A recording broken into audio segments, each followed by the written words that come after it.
negara kita yang ternyata APBN-nya boncos. Padahal tahun 2025 baru berjalan masuk 3 bulan ini. Tapi APBN kita sudah boncos, defisit 31,2 triliun. Bahkan kabarnya Menteri Keuangan Sri Mulyani akan mengundurkan diri. Coba bayangkan, apa yang akan terjadi dengan negara kita ini?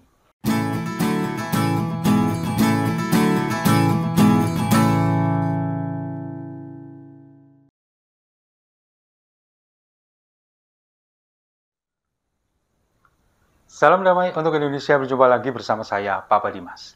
Info kali ini datangnya dari negara kita yang ternyata APBN-nya boncos. Padahal tahun 2025 baru berjalan masuk 3 bulan ini. Tapi APBN kita sudah boncos, defisit 31,2 triliun. Bahkan kabarnya Menteri Keuangan Sri Mulyani akan mengundurkan diri. Coba bayangkan, apa yang akan terjadi dengan negara kita ini. Jadi kemarin kan memang sempat pengumuman APBN kita ini sempat mundur. Harusnya kan sudah bulan Februari yang lalu. Tapi baru diumumkan pada pertengahan bulan Maret ini. Dan Menteri Keuangan Bu Sri Mulyani mengatakan bahwa anggaran belanja negara kita ini sekarang sudah defisit 31,2 triliun. Tapi kalau bagi saya itu bukan defisit lagi, boncos. Meskipun pihak negara mengatakan bahwa ini bukan kerugian, hanya defisit, masih di level aman. Tapi kan kita ketar-ketir juga. Karena apa? Karena begini loh, di tahun 2025 ini, di awal tahun 2025 ini, penerimaan pajak kita juga menurun drastis. Sangat amat menurun drastis, penerimaan pajak kita. Nah, dengan sudah defisit 31,2 triliun, lalu kemudian juga rupiah yang sekarang juga semakin melemah terhadap dolar Amerika, lalu kemudian PHK ada di mana-mana, dan kemudian banyak sekali terjadi masalah perekonomian di negara kita, bahkan angka kemiskinan yang dilaporkan oleh pihak pemerintah itu dimanipulasi, tidak sesuai dengan rilis resmi dari luar negeri. Itu kan mengatakan bahwa negara kita nggak baik-baik aja sekarang. Nah, di tengah isu yang seperti ini, di tengah kejadian seperti ini, muncul hembusan kabar bahwa Menteri Keuangan Bu Sri Mulyani akan mengundurkan diri. Nah, sekarang dari defisit negara kita dulu, defisit APBN ini. Nah, defisit ini kan 31,2 triliun, itu kalau kita sebagai masyarakat awam melihatnya nggak bisa membayangkan seberapa besar sih uang itu. Tapi itu kan memang luar biasa besar sekali. Meskipun bagi negara itu adalah hanya kecil. Karena memang APBN negara kita itu sampai ribuan triliun. Angka 31,2 triliun itu kan hanya kecil. Bukan dianggap sebuah kerugian, hanya dianggap sebuah defisit yang masih dalam level aman, katanya begitu. Tapi kita melihat sebagai warga masyarakat, sebagai orang yang jangankan melihat, membayangkan uang 31 triliun itu aja nggak pernah. Tapi kita pasti bisa mengatakan ini adalah jumlah yang sangat besar kalau untuk defisit. Nah, kalau ini terus dibiarkan, lalu apa? Bagaimana negara kita ke depan? Sekarang solusinya apa? Nambah lagi utang luar negeri. Kita di awal tahun 2025 ini kita sudah nambah lagi loh utang luar negeri.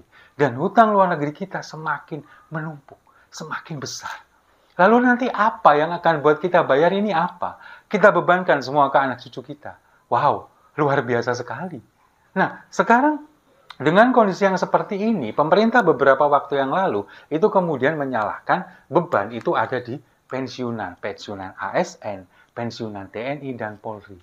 Padahal uang yang dibayarkan kepada para pensiunan itu kan dipotong dari gaji mereka setiap bulan selama berpuluh-puluh tahun mereka bekerja. Itu yang dibayarkan. Sebetulnya tidak membebankan APBN. Justru yang membebankan APBN itu adalah yang kerja cuma sebentar, 5 tahun katakanlah, seperti anggota DPR, tapi pensiunnya seumur hidup. Itu gede lagi. Nah, sekarang, kalau beban itu kemudian dibebankan kepada para pensiunan, kemudian regulasinya yang akan diatur, kenapa tidak diarahkan kepada para pejabat, para anggota DPR? Harusnya itu regulasinya yang dirubah. Mereka yang kerja 5 tahun kemudian mendapatkan pensiun selama seumur hidup, itu kan nggak fair namanya. Sementara para ASN, katakanlah guru yang pengabdiannya luar biasa, setelah bekerja puluhan tahun kemudian pensiun, uang gajinya dipotong setiap bulan sebesar 3-8%, itu kan untuk biaya pensiun mereka. Sementara anggota DPR kita apa? Tunjangannya begitu besar, gajinya meskipun memang nggak sebesar yang kita bayangkan, tapi tunjangannya yang luar biasa. Nah, tapi mereka mendapatkan pensiun. Itu yang seharusnya regulasi seperti itu yang harus dirubah. Nah, sementara dengan kondisi yang seperti ini, sekarang ada isu yang cukup kuat bahwa Menteri Keuangan Bu Sri Mulyani akan mengundurkan diri. Tapi kemudian isu ini dibantah. Tapi yang membantah bukan pihak istana, malah anggota DPR. Lah kok bisa? Sufmi Dasko Ahmad yang merupakan wakil ketua DPR RI yang juga politisi Partai Gerindra yang mengkonfirmasi itu. Kenapa bukan pihak istana sendiri? Kenapa bukan pihak pemerintah sendiri? Justru anggota DPR RI yang bisa dikatakan hanya mitra dari pemerintah. Kenapa dia yang menyampaikan itu?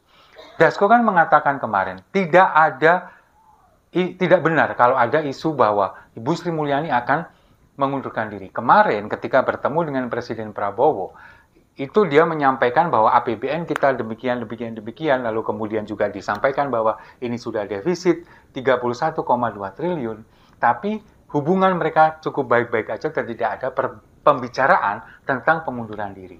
Lalu kemudian juga Dasko lagi-lagi membantah adanya isu reshuffle kabinet. Kabarnya begitu, tidak ada. Dalam waktu dekat tidak ada isu reshuffle kabinet. Nah, yang menjadi pertanyaan sekarang, kenapa harus Dasko yang mengkonfirmasi ini kepada media, kepada wartawan? Bukan dari pihak istana, bukan dari pihak pemerintah, kemana para juru bicara di kantor komunikasi kepresidenan? Kok mereka diam-diam aja dengan ada isu yang seperti ini? Sementara ketika ada isu yang tidak penting-penting amat, mereka perlu untuk merasa penting untuk mengklarifikasi. Nah, sekarang kalau misalkan benar-benar Bu Sri Mulyani ini mengundurkan diri, lalu apa yang akan terjadi di kabinet Presiden Prabowo kita ini? Ada kemungkinan akan terjadi reshuffle besar-besaran. Kemungkinan seperti itu. Bahkan di 2 atau 3 tahun yang lalu, budayawan MH Ainun Nadjib atau Cak Nun ini sudah memprediksi bahwa di tahun 2025, bulan 3 atau bulan 4, menteri-menteri yang ada di sektor keuangan, di sektor keekonomian seperti Menko Perekonomian, Erlangga Hartarto, kemudian juga Menteri Keuangan Sri Mulyani, kemungkinan akan mengundurkan diri. Kenapa Cak Nun memprediksi seperti itu? Karena sudah nggak kuat lagi menjalankan ini. Sudah hutangnya semakin besar, lalu kemudian mau hutang lagi ke luar negeri, belum bisa, karena memang yang kemarin ini juga masih belum lunas. Lalu kemudian perekonomian kita semakin ambruk, dolar semakin menguat, rupiah semakin lemah, kemudian banyak sekali PHK, seperti yang sekarang gelombang PHK di mana-mana, inflasi yang juga nilainya akan semakin tinggi. Lalu kemudian apa yang akan terjadi? Chaos. Bahkan banyak sekali pengamat mengatakan, kemungkinan di tahun ini akan terulang lagi tragedi 98. Kalau bagi saya jangan sampai, ngeri kalau terjadi itu. Negara kita benar-benar hancur, perekonomian benar-benar lumpuh. Dengan diprediksi bahwa nanti rupiah akan melemah sampai nilai tukarnya 18.000 sampai 20.000 per dolar Amerika. Bayangkan, sekarang sudah ada di level 16.000. Kalau sudah di level sekian, 18 sampai 20.000, benar-benar mengkhawatirkan negara kita. Sementara di sisi lain, yang dikatakan efisiensi itu cuman omong-omong. Segala macam dilakukan untuk efisiensi katanya. Tapi faktanya, pejabat kita kemudian korupsi merajalela, mereka banyak sekali menggambur-gamburkan uang negara.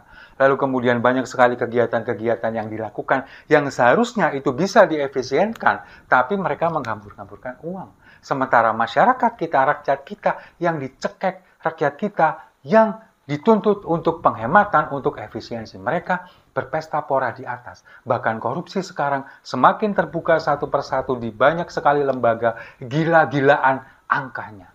Coba bayangkan, mau dibawa kemana negara kita ini? Kita sebagai masyarakat Indonesia sekarang hanya bisa mendoakan semoga negara kita masih tetap ada di tracknya, masih dalam level baik-baik saja. Kalau misalkan memang saat ini, saatnya Indonesia kemudian terpuruk, oke lah, nggak apa-apa. Yang penting setelah ini kita semua harus bangkit lagi. Yang terutama kita harus bisa mencari pemimpin yang benar-benar bisa menyelamatkan Indonesia. Yang jelas bukan fufu papa. Setuju ya? Saya rasa itu. Terima kasih sudah menyimak. Jangan lupa like, komen, dan subscribe. Sampai jumpa di video-video saya selanjutnya. Keterpurukan tinggal tunggu waktu.